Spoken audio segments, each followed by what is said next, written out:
Fala, meu povo! Desde que o Xavi anunciou que vai sair do Barcelona, são 4 vitórias, 3 empates, nenhuma derrota. São 3 jogos consecutivos sem sofrer gols. O Barcelona assume a vice-liderança do Campeonato Espanhol, pelo menos até que jogue o Girona nessa rodada. O Barcelona está 5 pontos atrás do Real Madrid. Se o Real Madrid perder nessa rodada, fica a 2 jogos ainda com confronto direto contra o Real Madrid para tentar chegar. E o jogo teve como 2 bons destaques aqui um zagueiro da base de 17 anos, o Pau Cubarsí, que mais uma vez jogou muito bem, e o Lamine Yamal, que fez um jogo de menos a mais, como eles dizem aqui. Não começou bem, foi melhorando à medida que o tempo foi passando, fez um golaço, o gol da vitória do Barcelona. Essas foram as boas notícias. Demorou 47 segundos aqui pelo relógio da câmera. E a partir de agora começa o contexto dessas boas notícias e acho que mais más notícias para o torcedor do Barcelona. Por exemplo, o time foi vaiado no primeiro tempo, durante o primeiro tempo, ao final do primeiro tempo, e quando o jogo acabou, a torcida cantou "Échale huevos, el martes, échale huevos, échale huevos". Quer dizer, mais raça. Échale huevos é basicamente mais raça, fica melhor assim mesmo. Porque é bastante impressionante a lentidão do Barcelona para fazer qualquer coisa em campo. Roda a bola muito lento, arrisca muito pouco, fica muito fácil de ser marcado pelo adversário e para recompor está um pouquinho mais rápido, é verdade, do que antes. Acho que a presença do Christensen no meio campo e até a boa melhora do Cancelo nos últimos jogos fez com que o Barcelona realmente ficasse um pouco mais sólido atrás. Não gostei nada do Íñigo Martínez no jogo de hoje, perdendo os duelos físicos, perdendo em velocidade. Acho bastante provável que contra o Napoli jogue o Pau Cubarsí, esse garoto de 17 anos da base, no lugar do Íñigo Martínez. Entrando mais em pormenores do jogo, o Xavi colocou uma escalação diferente, chama muito a atenção pela ausência do Vitor Roque. Eu vim aqui para o estádio escutando rádio e o grande debate pré-jogo era por que o Vitor Roque não joga. E, na verdade, o debate nem era esse. Porque aqui eles entendem por que o Vitor Roque não joga. É mais o debate de por que o Vitor Roque veio, tá? Assim, eu consigo entender por que ele veio, mas eu explico para vocês o contexto desse debate que existe. O Barcelona gastou 60 milhões de euros no Vitor Roque, né? É 31 e em variáveis são mais 30 que podem chegar a 60 milhões de euros. Um jogador que o Xavi não pediu, para uma posição que entendem aqui, o titular é o Lewandowski, de reserva o Marc Guiu e o Vitor Roque tem desempenho parecido, e o Barcelona com esse dinheiro precisava reforçar o meio-campo, especialmente depois da lesão do Gavi, e o Xavi tinha pedido o Zubimendi no início da temporada, que custaria mais ou menos isso. Então aqui fica um sentimento de o Xavi pede uma coisa, a diretoria dá para ele outra e ele tem que ir montando o time a partir disso. O Barcelona poupou o Lewandowski porque vinha de 7 titularidades consecutivas, pendurado. O próximo jogo é contra o Atlético de Madrid fora de casa no Campeonato Espanhol. Entrou com Rafinha como meia esquerda. Rafinha foi quem sofreu o pênalti que o Gundogan perdeu no primeiro tempo, uma jogada que ele dobrou com o Lamine Yamal em velocidade, tomou um toque no tornozelo e exatamente nesse toque que ele tomou no tornozelo ele se machucou, ainda ficou alguns minutos em campo, foi substituído. Foi substituído ainda correndo, jogando e sem mancar muito. Me parece mais uma precaução para terça-feira do que o Rafinha está machucado e vira dúvida. Veremos os próximos treinamentos do Barcelona nesse final de semana e na segunda-feira, se ele vai poder participar bem. Mas o Barcelona hoje só teve um meio-campista, que era o Gundogan.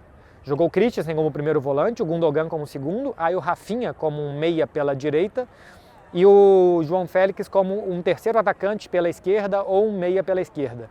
Só um meio-campista e aí acho que isso ajudou com que a bola circulasse mal. Mesmo depois que entrou o Firmin, que é mais o meio-campista, a bola não circulou bem no ataque do Barcelona. Para vocês terem ideia, gente, no primeiro tempo, o Barcelona tentou, os atacantes do Barcelona, Lamine Yamal, Marc Guiu e João Félix, somados os 3, foram 4 dribles que o Barcelona tentou.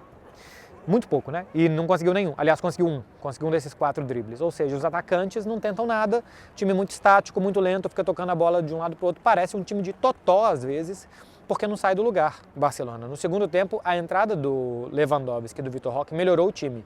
Pelo Leva, que passou a baixar melhor as bolas do que o Marc Guiu baixava para jogar. O Marc Guiu fez 1 ou 2 bons pivôs para a chegada de jogadores de segunda linha. E o Vitor Roque entrou extremamente elétrico pela esquerda. É verdade que não produziu grandes jogadas de gol, mas assim, a energia que ele dá pro ataque, a sensação de que alguma coisa vai acontecer, cara, é muito maior do que, que quando está o João Félix naquela posição. Tá difícil defender qualquer coisa do João Félix, tá? Aqui saiu nessa semana notícias que o Barcelona quer renovar o empréstimo dele pro ano que vem e que o Atlético de Madrid estaria disposto a fazer isso. O Jorge Mendes, o empresário do João Félix, esteve aqui em Barcelona essa semana, inclusive. Eu não vejo sentido que esse jogador continue aqui, porque bom de bola ele é, o João Félix é muito bom jogador, a gente só não vê em campo. A gente só não vê ele mostrando que é bom jogador dentro de campo, porque são lampejos e cada vez é um vagalume que cada vez apaga mais do que acende. Hoje teve mais uma oportunidade contra titular em um tipo de jogo que é o tipo de jogo do João Félix, de espaços reduzidos, dele precisar chamar a responsabilidade. Era um time cheio de garotos na frente, né? Era Marc Guiu e Lamine Yamal, eram dois garotos do time B, menores de idade ainda. E o João Félix é o mais sumido, que menos chama jogo de tudo isso. Enfim, segundo tempo, um golaço do Lamine Yamal, que é um gol de praticamente nada. O Barcelona não precisou fazer muita coisa para fazer o seu gol. Conseguiu fazer 1-0 e venceu o jogo. O Lamine Yamal ainda tomou uma pancada no final do jogo e ficou sentindo o pé esquerdo. Me parece que é só uma pancada, que não vai ser nada também que possa tirar ele do jogo contra o Napoli. A sensação que dá é que o Barcelona precisa melhorar muito para passar do Napoli. Só que o Napoli também empatou com o Torino, né? 1-1. Vinha de 2 vitórias consecutivas, coisa que não fazia há meses no campeonato italiano, e empatou 1-1. Eu não vi nada do jogo do Napoli, simplesmente vi que jogou com um time completo, jogou inclusive com 9 titulares campeões italianos na temporada passada, não jogou o Kim Min-jae porque foi para o Bayern de Munique, e o Rrahmani, zagueiro que saiu machucado no final de semana contra a Juventus, ficou no banco de reservas poupado. De resto, todos os titulares da ótima campanha da temporada passada estão disponíveis para o Napoli.